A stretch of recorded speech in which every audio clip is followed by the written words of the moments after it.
Hai chillers, welcome back to Cineverse. Balik lagi sama gua Mela. Dan kali ini gua akan mereview salah satu film tentang perjalanan para penjaga galaksi yang kembali di seri ketiga Guardian of the Galaxy.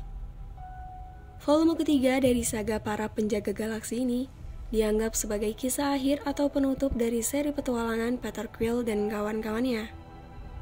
Meski ada kemungkinan kisah tentang mereka bisa berlanjut dalam volume berikutnya, yang jelas ini adalah film perpisahan James Gunn sebagai sosok yang mengangkat kisah dari para penjaga galaksi ini yang sebelumnya tidak terlalu dikenal. Banyak yang menyangka dalam volume ketiga ini kisahnya akan lebih berfokus untuk menyatukan kembali Peter dan Gamora.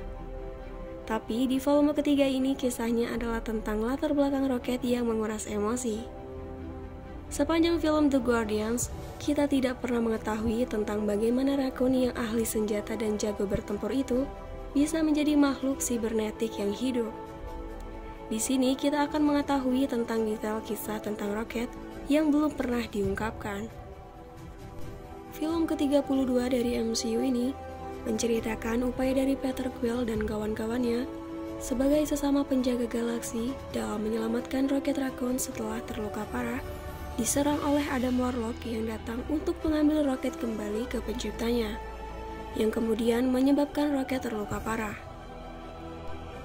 Demi untuk menyelamatkan teman mereka, para penjaga galaksi ini menjelajahi ruang galaksi untuk mencari cara menyelamatkan Rocket.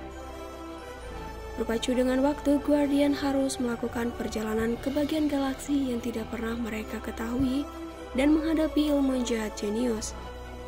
High Evolutionary yang diperankan oleh Chikuri Izzy, sosok dibalik terciptanya Rocket dalam eksperimennya untuk menciptakan ras sempurna. Skenario dalam volume ketiga yang ditulis oleh James Gunn ini banyak memotong antara misi penyelamatan dan kilas balik masa kecil Rocket yang suram yang dia habiskan sebagian besar di kandang dengan hewan eksperimen lainnya. Bersama dengan ketiga hewan yang lain, Rocket diculik dari bayi dan dipaksa tinggal di kandang di ruangan gelap dan kotor di laboratorium ilmiah. Saat tumbuh dewasa, Rocket berteman dengan Lila yang diperankan oleh Linda Cardellini si berang-berang, Tips yang diperankan oleh Asim Chandri, sang anjing laut, dan kelinci bernama Fleur yang diperankan oleh Michaela Hoover.